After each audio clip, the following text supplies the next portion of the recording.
Just published May 13th, 2026, the American Heart Association's newest scientific statement update on secondary prevention after coronary artery bypass graft surgery. This statement incorporates new evidence and practical considerations related to secondary prevention after coronary artery bypass grafting, also known as CABG. In today's rapid update, we'll just be going over a summary of the practical considerations that were added to this 2026 update. For the full scientific statement, make sure to check it out on guidelinescentral.com. Let's get started.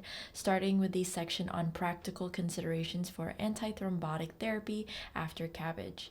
Low-dose aspirin initiated within 6 hours after CABG and continued indefinitely improves graft patency and reduces future cardiovascular events. In patients with acute coronary syndrome, also known as ACS, undergoing CABG, dual antiplatelet therapy or DAPT for 1 year may be associated with a lower risk of death and cardiac events.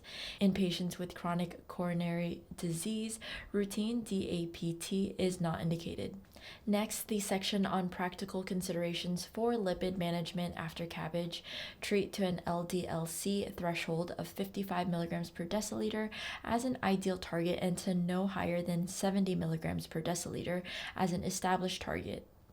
First-line therapy, high-intensity or maximally tolerated statin therapy aimed at achieving LDL-C target levels. Second-line therapy, if the LDL-C target is not achieved with statins alone, ezetimibe.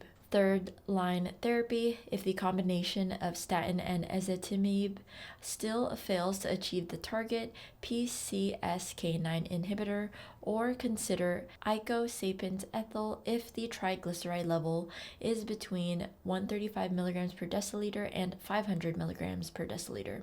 Moving on to the section on practical considerations for beta blocker therapy after CABG.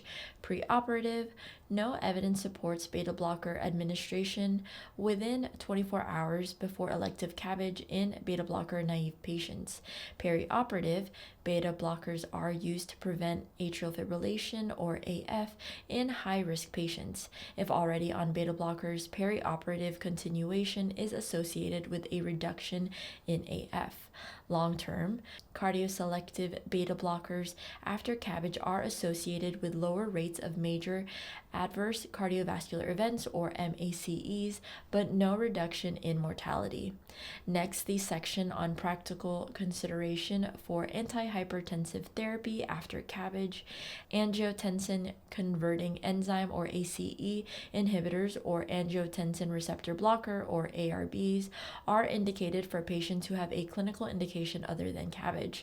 The use of calcium channel blockers for the first postoperative year may help limit radial artery graft spasm. For the section on practical considerations for previous MI and left ventricular dysfunction management after CABG.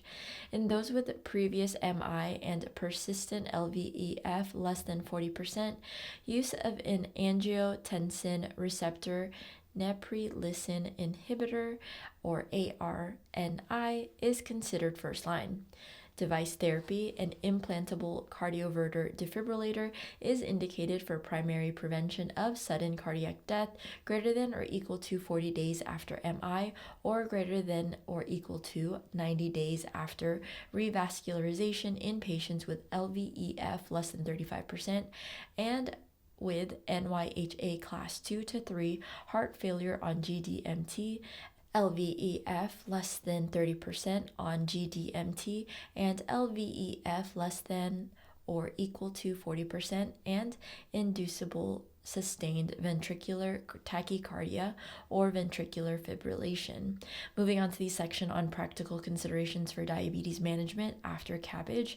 For long-term secondary prevention, sodium glucose cotransporter 2 or SGLT2 inhibitors are prioritized in patients with diabetes and a history of CABG regardless of baseline hemoglobin A1C. SGLT2 inhibitors are prioritized in patients after CABG with heart failure regardless of diabetes status or ejection fraction. Glucagon-like peptide 1 receptor agonists or GLP-1 RAs are prioritized in post-CABG patients with diabetes or a BMI of greater than 27 kilograms per square meter without diabetes to reduce MACEs regardless of hemoglobin A1C.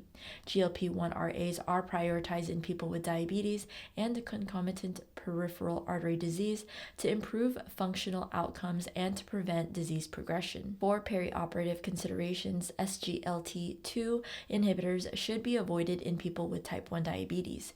When clinically appropriate, SGLT2 inhibitors should be withheld 3 days before CABG and restarted once oral intake has been initiated postoperatively to reduce the risk of diabetic ketoacidosis.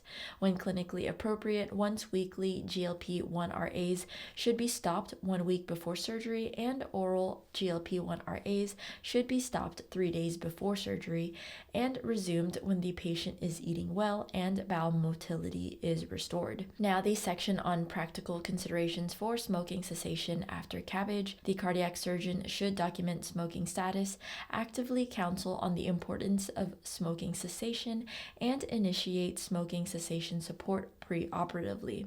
As with other chronic diseases, longitudinal smoking cessation care benefits from ongoing management by general practitioners or tobacco treatment specialists. On to the section on practical considerations for cardiac rehabilitation or CR and exercise after CABG.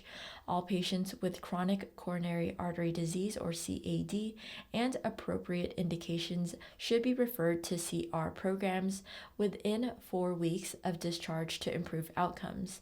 CR for patients who are undergoing CABG is most robust when it begins preoperatively, continues during hospitalization, and extends into outpatient care. Telerehabilitation offers a flexible and accessible alternative for delivering CR, particularly for older adults or those unable to attend center-based programs. Next, the section on practical considerations for other cardiovascular risk reduction after CABG. In addition to diet and exercise, behavioral weight loss programs emphasize the importance of health behavior change, incorporating self-efficacy, goal setting, stimulus control, and stress management, and may be incorporated when obesity is present. Effective strategies may target a negative energy balance through exercise prescriptions that maximize caloric expenditure and dietary counseling to reduce energy intake. Evidence supports the role of pharmacotherapy in achieving meaningful weight loss and reducing MACEs in both patients with and those without diabetes. Influenza and pneumococcal vaccines should be considered in individuals with atherosclerotic cardiovascular disease. Vaccinations for all adults should be discussed and tailored to individual risk profiles. And last, the section on practical considerations for mental health management after CABG. It is essential to assess psychosocial risk factors and mood disturbance through clinical interviews or with standardized tools before and after surgery. Targeted interventions to address depression and anxiety may be implemented per established standards. Cardiac prehabilitation and CR programs enhance physical health and alleviate symptoms of depression, anxiety, and hostility. Systematic screening for pre-existing conditions can identify frailty and inform personalized rehabilitation strategies, improving outcomes and adherence to secondary prevention after CABG. And there you have it. Make sure to check out the full statement from the American Heart Association and other related clinical decision support tools at guidelinecentral.com.